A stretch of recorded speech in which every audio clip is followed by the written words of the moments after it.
Hello friends, তোমরা সবাই কেমন আছো? আশা করি ভালো আছো। তো আমিও খুব ভালো আছি। তো এখন যাচ্ছি আমি মাছ ধরতে সকালে।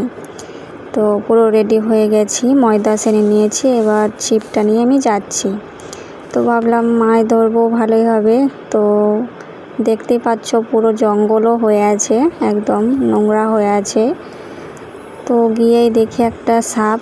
তো সাপটার আমি ন্যাজাটাই দেখতে পেয়েছি, একদম বিশাল বড় সাপ। মানে কি বলবো আর কি, ভয়ে পালিয়ে এসেছি আমি ভিডিওটা করে। তো আমার এই ভিডিওটা ভালো লেগে থাকলে অবশ্যই সাবস্ক্রাইব করবে এবং লাইক শেয়ার করে জানাবে আমায়। তো আমার মতো বোকামি করবে না, তোমরাও একটা লাঠি নিয়ে যাবে যাতে সাপটা থাকলে তোমরা বুঝতে পারো আর কি। তো আমি গিয়েই দেখে নিয়েছিলাম যে এখানে একটা সাপ আছে। তো সব দিক তাকিয়ে যাবে যে কোনখানে কি আছে। সবাই ভালো থাকবে, টাটা।